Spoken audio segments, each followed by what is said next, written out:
बार की बात है, एक बड़ा व्यापारी एक छोटे से गांव में आया। उस व्यापारी में बहुत ही ज़्यादा घमंड था। वो व्यापारी उस गांव में अपनी एक फैक्ट्री बनाना चाहता था और वो उस जगह पर जा ही रहा होता है कि उसके सामने एक ऐसा रास्ता आता है जहाँ उसके सामने एक नदी होती है और नदी के उस पार गांव होता है। अब उसके पास दो रास्ते होते हैं कि या तो वो सड़क के रास्ते से निकलकर उस गांव तक पहुँचे जिसमें उसको 7 से 8 घंटे लगेंगे, या फिर एक नाव की मदद से नदी के रास्ते से होकर उस गांव तक पहुँचे जिससे उसको सिर्फ 20 मिनट लगेंगे। उसने अपना समय बचाने के लिए नाव से जाने का फैसला किया। उस वक्त वहाँ एक नाव वाला अपनी नाव लेकर खड़ा था। वो व्यापारी उस नाव में बैठ गया। वो नाव ज़्यादा बड़ी नहीं थी। उस नाव के एक तरफ वो आदमी बैठा था जो नाव चला रहा था और दूसरी तरफ वो व्यापारी बैठा था। नाव बैठने के कुछ वक्त बाद व्यापारी ने उस नाव वाले से पूछा, तुझे पता है कि इस वक्त तेरे नाव में कौन बैठा हुआ है? ये सुनकर नाव वाले ने बड़े ही भोलेपन से जवाब दिया, नहीं साहब, मुझे नहीं पता कि आप कौन हो।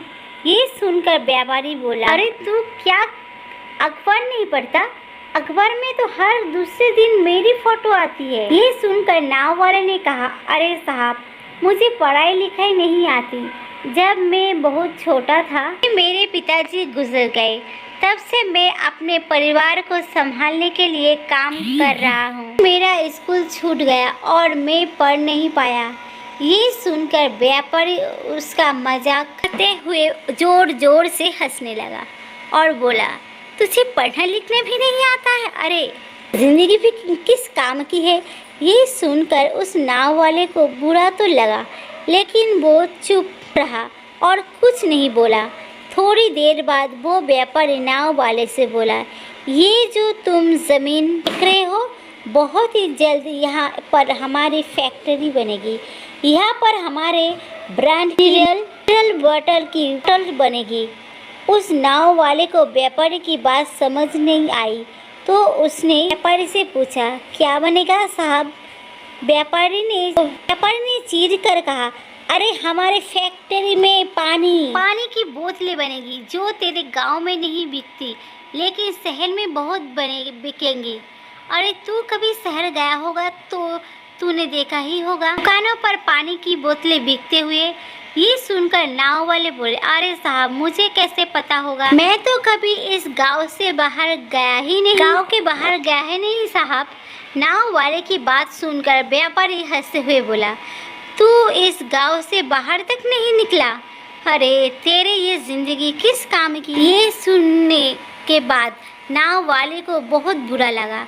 उसे सच में लगने लगा कि उसकी ये जिंदगी सच में किसी काम की ही नहीं। अपनी इस सोच की वजह से नाव वाले का ध्यान नाव से हट गया और नाव एक बड़े पत्थर से टकरा गई। उस नाव में पानी भरने लगा। उस जगह पानी बहुत गहरा था और किनारा भी दूर था। नाव वाले को ये बात समझ आ गई कि अब इस नाव को बचाने का कोई रास्ता नहीं है। वो अपनी जान बचाने के लिए नदी में छलांग लगाने ही वाला था। उसने व्यापारी से पूछा, साहब, आपको तैरना तो आता है? ये सुनकर व्यापारी घबराते हुए बोला, ऐसा क्यों पूछ रहे हो? मुझे तैरना नहीं आता। ये सुनकर नाव वाला हंसकर बोला, अरे साहब, आपको तैरना भी नहीं आता? ऐसी जिंदगी किस काम? अपनी गलती का एहसास हुआ। फिर वो व्यापारी घबराते हुए हाथ जोड़ कर बोला, तुम बस मेरी जान बचा लो। तो उस नाव वालों ने कहा, अरे साहब, आप घबराओ नहीं, मुझे सिर्फ तैरना नहीं बल्कि डूबते हुए लोगों को भी बचाना आता है।